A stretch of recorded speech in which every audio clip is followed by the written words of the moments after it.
প্লেসটা ভালো লাগে এই কারণেই আসছে থেকে আমার ভালো লাগার একটা বাইক এই জিক্সার মনোটন। এই বাইকটারই 2000 কিলোমিটার রাইড করলাম, ব্রেকিং পিরিয়ড শেষ করলাম। এই কারণে এখন চিন্তা করলাম আপনাদের সাথে আমার এক্সপিরিয়েন্সটা শেয়ার করি।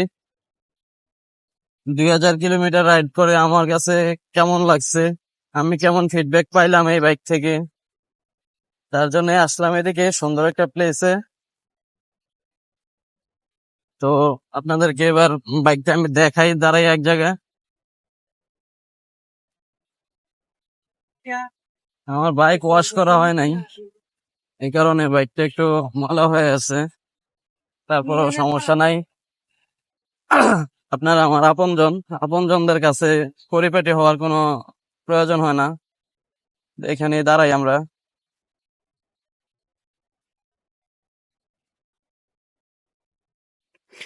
তো এই হচ্ছে আমার জিক্সার মনোটন। তো আপনাদের কাছে কার কাছে কেমন লাগে জিক্সার মনোটন বাইকটি আমাকে জানাবেন। আমার কাছে খুবই ভালো লাগে বাইকটা। বাইকটা লুকিংস প্লাস হইতেছে প্রাইসের দিক থেকে বাইকটা খুবই স্মার্ট অ্যান্ড গর্জিয়াস। তো বাইকটাতে আমি সামান্য কিছু মডিফিকেশন করছি আফটার মার্কেট। তো পারফরমেন্সের জন্য কিছু করি নাই, জাস্ট সামান্য কিছু গ্রিপ টিপ এসব লাগাইছি ওই আর কি। তো এই হলো আমার বাইক, আপনাদেরকে তো দেখাইলাম আমি আমার বাইকের লুকিং প্লাস আমি সামান্য কিছু মডিফিকেশন করছি। মডিফিকেশনের ভিডিওতে এই মডিফিকেশন গুলো আমি দেখাবো। এখন আর এই ভিডিওতে আমি মডিফিকেশন দেখাবো না। এখন ক্যামেরাটা এদিকে এনে দেখাবো একটু মিটারে। আমি আমার বাইকটা রাইড করছি হইতেছে 2211 কিলোমিটার। তো আমি এখন মানে এটা থাম্বনেল হিসেবে আমি 2000 কিলোমিটার হিসেবে আমি রিভিউটা করতেছি। তো এটা 2000 কিলোমিটার রাইড এক্সপিরিয়েন্স আমার, এটা কোনো ব্র্যান্ডিং বা কোনো রিভিউ না, জাস্ট আমার একটা রাইড এক্সপিরিয়েন্স আপনাদের সাথে শেয়ার করব।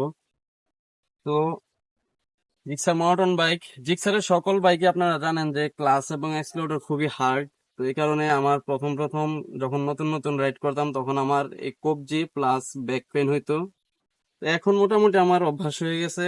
প্লাস হইতেছে যে আমি ক্লাসের যে ক্লামটা ওইটা আমি চেঞ্জ করাতে মোটামুটি ক্লাসটা একটু সফট হয়েছে, কিন্তু অ্যাক্সিলারেটরটা এখনো হার্ড আছে, প্রচুর হার্ড। আর ইঞ্জিনটা মাঝে মাঝে আমি দেখি যে অনেক স্মুথ হয়ে যায়, আবার মাঝে মধ্যে অনেক জ্যাম মনে হয় ইঞ্জিন, আমি এরকম আমার কাছে মনে হয়েছে। আর মাইলেজের বিষয়টা, আমি ফার্স্ট টাইম যখন রাইড করতাম প্রথম তিনবার যখন ট্যাঙ্ক ফুল করছি তখন আমি মাইলেজ পাইছি 49, 47, 46 এরকম। কিন্তু লাস্ট যখন আমি আবার ফুয়েল ঢুকেছি তখন আমি দেখলাম যে আমার মাইলেজ কমে হয়ে গেছে 32, অনলি 32। আমি বুঝি নাই আসলে, আমি বুঝতেছি না কারণ কি আমি এটার।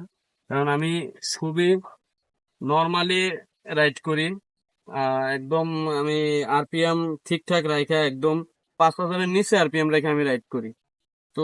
তো আজকের ভিডিওটা এখানে শেষ করে দেই। আপনাদেরকে যা বলার তো বললাম। এখনো পর্যন্ত আমার কাছে বা জিক্সার মনোটন বাইকটা এই বাজেট অনুযায়ী আমার কাছে সেরা মনে হয়েছে। এই বাজেটে এটার চাইতে সেরা আর কোনো বাইক হইতে পারে না। 4বি আছে একটা, যেটা মনে করেন যে লুকিং ভালো, খারাপ না, কিন্তু জিক্সার মনোটনের লুকিং এর সাথে আমার কাছে 4বি মনে হয় না যে এটার চাইতে গর্জিয়াস 4বি।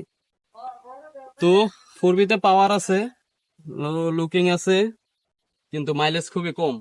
আর ব্রেকিংও খুব খারাপ। জিক্সার মনোটনের ব্রেকিং অনেক ভালো, আমি ব্রেকিং ফিডব্যাক অনেক ভালো পাইছি, জিক্সার মনোটনের ব্রেকিং খুবই ভালো। তো আজকের ভিডিওটা যদি ভালো লাগে একটা লাইক করে দিবেন, কমেন্টে জানাবেন কেমন হয়েছে। চ্যানেলে নতুন হলে চ্যানেলটা সাবস্ক্রাইব করে দিবেন। আজকের ভিডিওটা এখানে শেষ করে দিই। কারো যদি কিছু জানার থাকে তাহলে কমেন্টে জিজ্ঞাসা করবেন, প্রশ্ন করবেন, আমি উত্তর দেওয়ার চেষ্টা করবো ইনশাল্লাহ। আসসালামু আলাইকুম।